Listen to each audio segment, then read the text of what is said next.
Біз негізі бұл жекпе-жекке деген дайындығымызды 28 февральдан бастадық қой. Январь дем алдым мен, февраль айынан бастап бізде толыққанды жаттығулар басталды, жаңағы силовой тренировкалар дейді ғой. Силовой тренировкалар, одан кейін Оразада тек бір тренировка істеп жүрдік. Уже мен қазір 2 ай Кавказда болдым, бірінші 1 ай мен Эльбруста болдым сборда. Ол жақта бізде выносливостьқа кішкене шаршамау үшін, демалуға, тыныс алуымыз жақсы болу үшін жекпе-жекке соған жұмыс жасап келдік. 1 ай сонда болдым, 1 ай Дагестанда болдым. Қазір бізде жекпе-жекке 20 күндей уақыт қалды, тек салмақ қуу болған сияқты.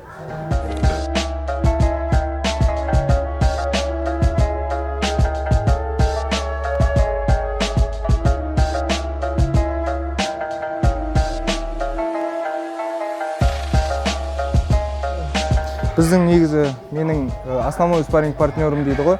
Основной спарринг партнерім Али болды, Али Багов. Содан кейін тағы да Дагестанда өте көптеген мықты жауынгерлермен жекпе-жек істеп, сол жақта дайындалдық. Әрқайсымыз өз жекпе-жектерімізге күрес жағынан да, стойка жағынан да, грэпплинг болсын, қай жағынан да біз жақсы дайындалып келдік.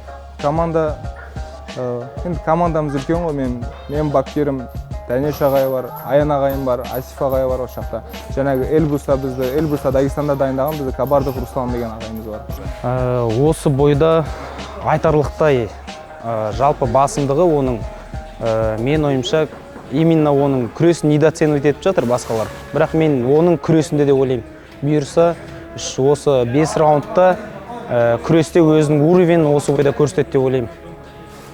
Негізі стойкада да жаман емес, өздеріңіз білесіздер, Тимур негізі бокстан, базасы бокстан да және күрестен де барлынша ол басым болады деп ойлаймын. Бұл план бойынша келатқан жұмыс қой. Ең бірінші Эльбруста болдық, одан Эльбрустан түскеннен кейін сразу Дагестанға түсетін болдық. Ол жақта мықты жауынгерлер көп қой, енді Абдумаловскийде залдашы. Ол жаққа біз қазір енді мен бұндай толыққанды, бұндай мықты формулаларда негізі мен болмаған сияқты. Бірінші рет осындай мен пигіма шығып жатқан сияқты. Мен солай ойлаймын өзім.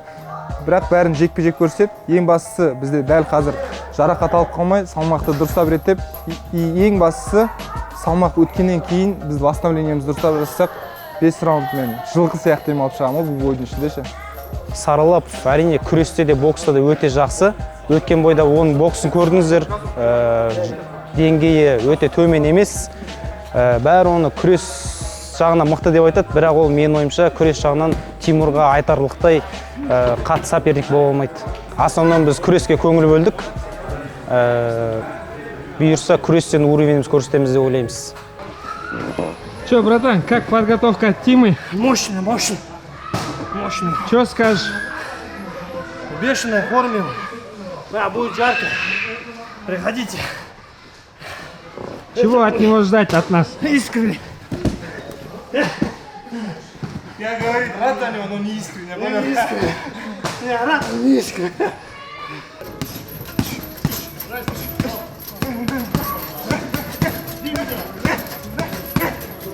Жекпе-жек Семей қаласында өткеннен кейін, поисқа болғаннан кейін, және главный бой болғаннан кейін, негізі мен бірінші Семейде төбелескен кезде кореецпен кішкене қобалжу болды, бірақ уже клеткаға қарай шығып баратқан кезде мен өзіме толықтай 100% сенімді болдым да.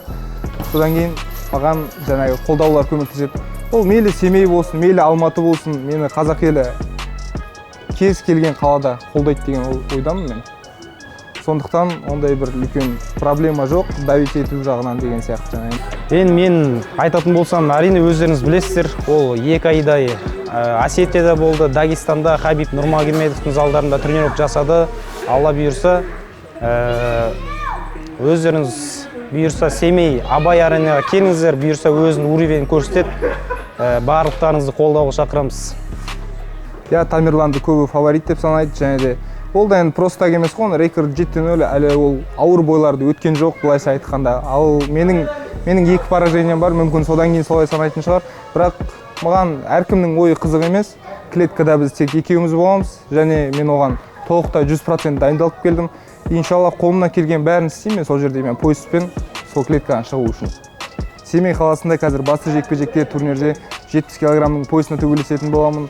Мен бұл жекпе-жекке 1 ай немесе 2 ай дайындалған жоқ. Мен о баста осы Найза лигасына 2022 жылы келген кезде мен поясқа қарай әрекет жасадым және армандадым осы поясқа төбелесуді. Мысалы, мен 28 маусым күні осы армандарымыздың бірін орындап, осы жекпе-жекке бар күшімізді, күш-жігерімізді саламыз. Сіздердің қолдауларыңызды күтеміз. Және турнирға келіңіздер. Және біздің Тамерлан Саралов екеуміздің жекпе-жегіміз Бағдат пен Қазбектің жекпе-жегінен кем түспейтініне мен сенімдімін.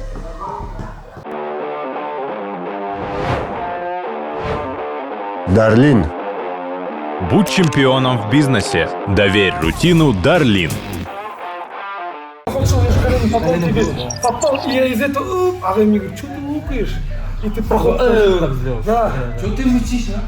Нет, ты именно прям проход, я тебе попадаю, и ты все равно проходишь. Дохожу до конца. Да.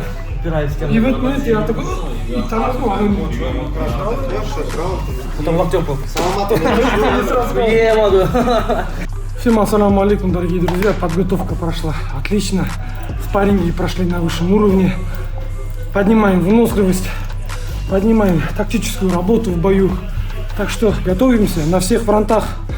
Борьба, стойка, неважно. Все нормально в целом. Что был первый раз, что сейчас нормально идет. Сейчас чуть набирает. Начинает колени попадать, то есть все, уже вот эти вот фишки, мульти такие есть. Первый проход сделал, бам. Вы к этому бою мне помогает Саламат Избулаев, чемпион Алаш Прайд.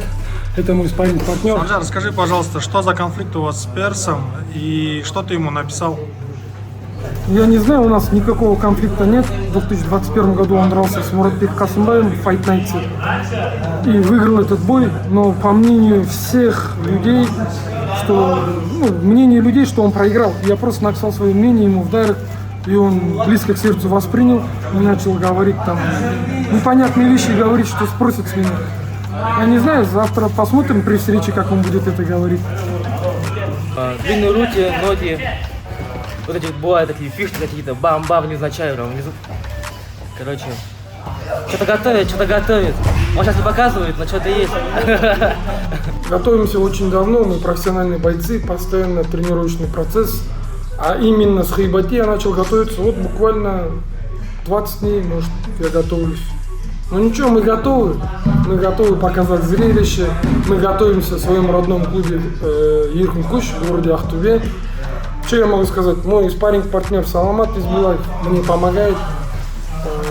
Мы готовимся хорошо, так что Хайбати это не будет просто. Помнишь, ты взял, развернулся, да? Нет,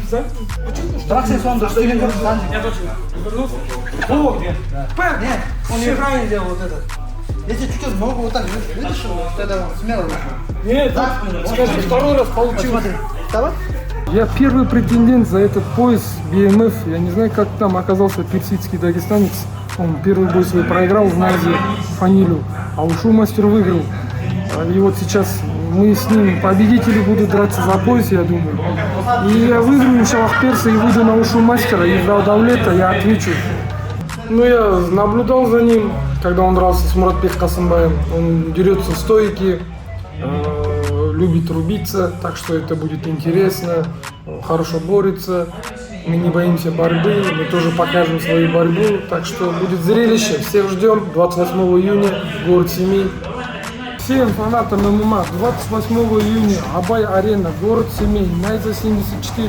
Всех ждем, всех приглашаю, будут очень зрелищные кровавые бои.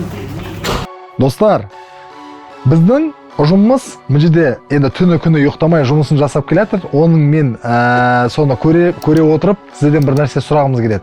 Мына видеоларды көре тұра, сіздер көптеген көрсетілім бересіңдер, бірақ кейбірлерің жазылмай қаласыңдар және пікірлерің жазбай қаласыңдар. Сіздерден сұрайтынымыз, жазылыңыздар, мына қоңыраушаны басып қойыңыздар және де пікірлеріңізді жазып отырыңыздар. Біздер үшін ол өте керек нәрсе. Сондықтан күтеміз.